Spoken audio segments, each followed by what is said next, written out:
sa oras na ito, dadako po tayo sa ating pong bonfire. Bago po tayo nakapag-bonfire, nakakapanood po tayo ng Night of Singular. So, pwede po ba na panoorin po natin at ito po yung pinagandaan nila? So, ilamin po at magandang gabi po. Pwede po ba natin palakpakan ng Panginoon?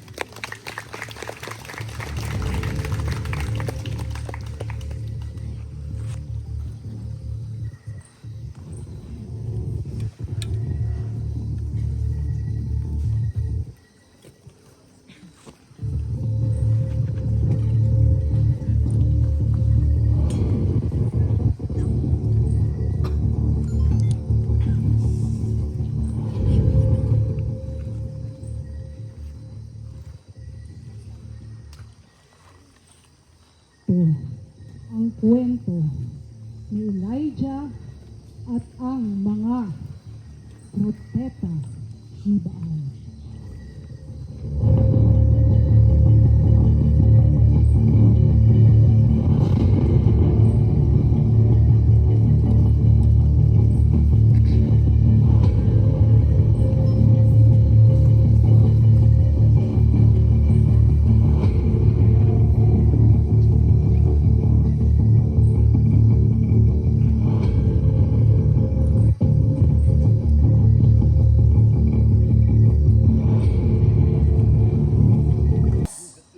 Isinusumpa ko sa ngalan ni Yahweh, Diyos ng Israel, na pinaglilingkuran ko.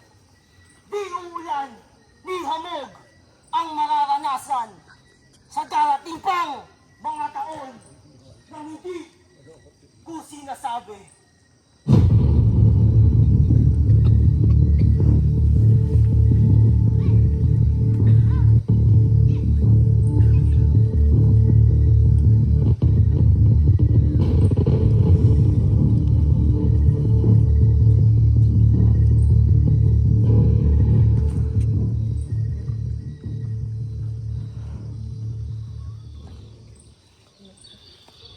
Ano bang nangyayari? Tuyo na ang ilog at tapos dito malapit sa atin. Paano na tayo kakain ito? Ano papakain natin? Nangangayayat na din ang mga alaga kong baka at baboy. Hindi naman kami ng tubig. Nauuhaw na kami eh.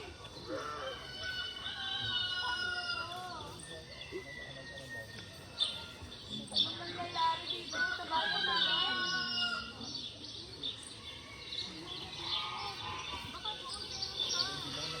May tubig bang kayo dyan? Nauwa na ako. Ano yung papakain natin sa pamilya natin?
Anong naiisip mo, mahal kong hari? Inaalala ko lang ang kagutuman at kinasusungan natin. Malaking pinsala to sa kabuhayan natin lahat. Paano na? Huwag kang mabahala. Hayaan mong ipatawag ko ang mga propeta. Mga propeta, hindi ba't pinapatay mo na sila? Pinapatay?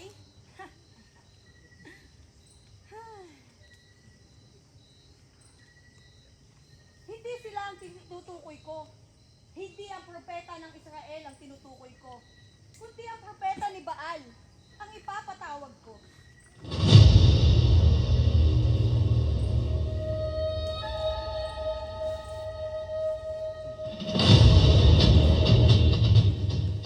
Ipag-uutos ko ang agarang ritual sa Diyos ng panahon na si Baal. Pati sa Diyos na si Asherah ay mag-aalay tayo. Dadagdagan ko ang alay upang dinggin ang ating mga dasal.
Opo, Yahweh. Susundin ko ang utos niyo. Pupuntahan ko si Haring Akab.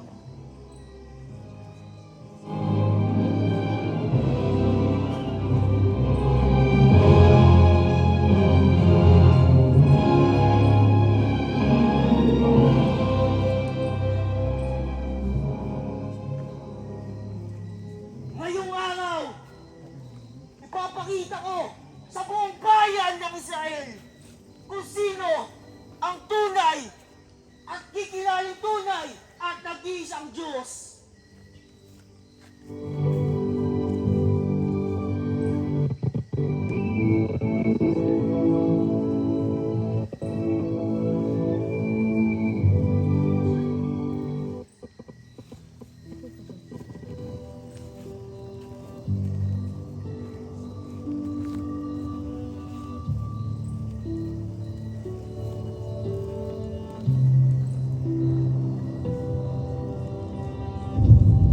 Mahal na hari, may nais po akong ipabatid sa inyo. Sige, tumayo ka. Ano yun? Nandito po si Elias at may nais po siyang ipabatid sa inyo. Papasukin mo.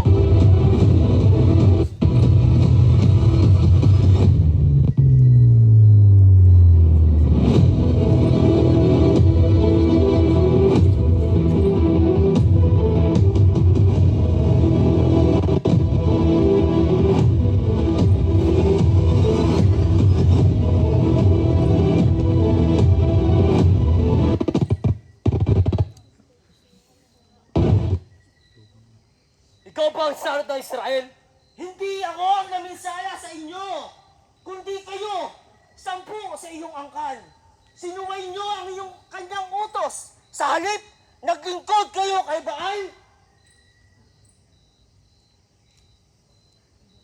Ngayong araw, papiliin natin ang buong bayan ng Israel kung sino ang kikilalanin tunay at nag-iisang Diyos. Tipunin natin ang 450 propeta ni Baal at isama na natin ang 400 na propeta ni Asherah na pinakain ni Jezabel. At magtustos tayo sa bundok ng Carmelo.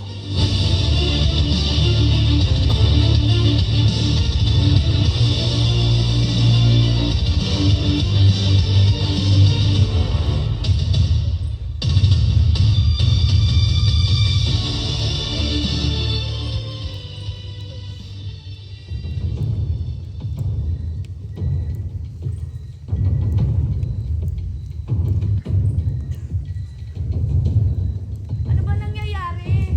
Ano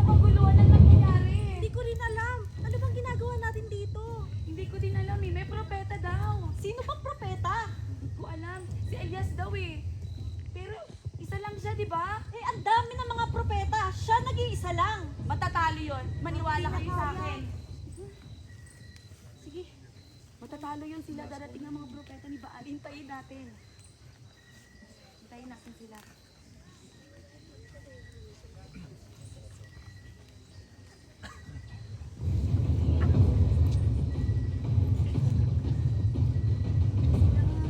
Di ba madami sila, no? Isa lang siya.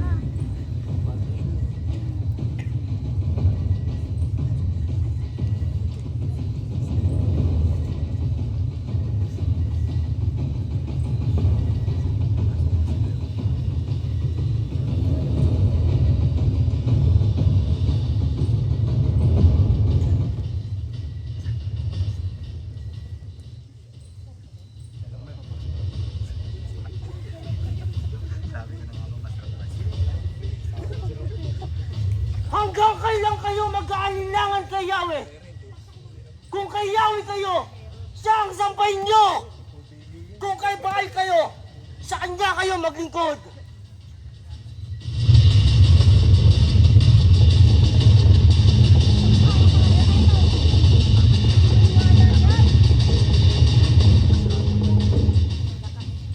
Ako! Ako na lang ang nag-iisang propeta ni Yahweh! Kayo na may 450 propeta ni Baal at sila! Sige, bigyan nyo kami ng 2 toro. Katayin at patayin at isilansan sa mga kahoy.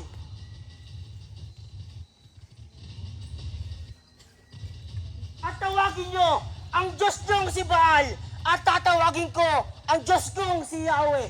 Ang tumugon ng apoy, siya ang tatawagin tunay at nag-iisang Diyos sa bayan ng buong bayan ng Israel. Naku! Tsak na matatalo ka! Makikita mo, hinahanap mo! Tutugunin kami ni Baal! Sasagot siya sa amin! Hindi mo kaya si Baal! Makapangyarihan si Baal! Total! Marami kayo! Kayo na ang mauna. Tawagin nyo ang Diyos nyong si Baal. At huwag kayong magpapadikit ng apoy. Sang-ayon kami!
Lumapit kayo!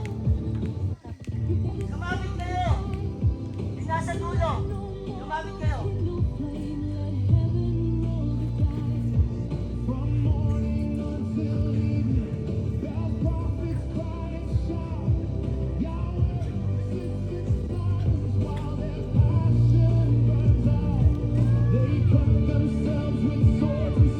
Kunan niyo ako ng apat na tubig! Anong gagawin niya sa tubig?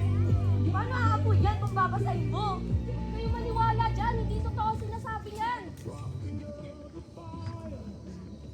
Sige, tignan natin kung aapoy yan. Ganyan pa nangyari tubig.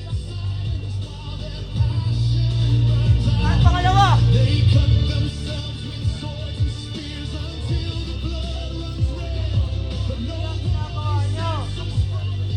Wala nang mangyayari dyan. Bakit tubig? Sasayang lang kayo ng oras. Papagod lang kayo. At pangatlo!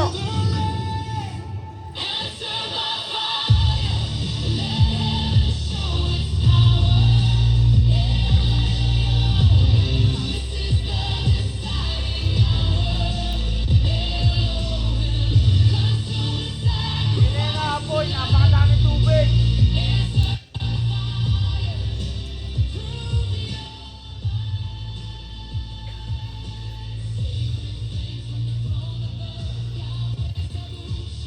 Yahweh!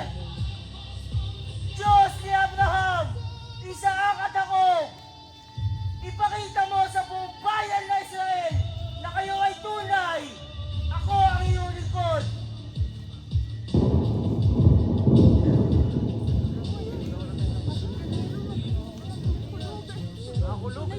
Ginawa ko ang lahat ng ito. Subalit ito ang iyong utos. Dinggin niyo ako. Alam mo na nangyayari. Pero nag-iisa lang kasi siya. Ano ba yun? Kung alam ko ano gagawin niya. Dinggin niyo ako.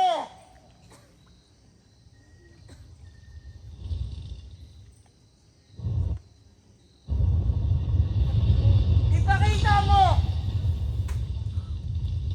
Si Yahweh ang Diyos! Si Yahweh ang Diyos!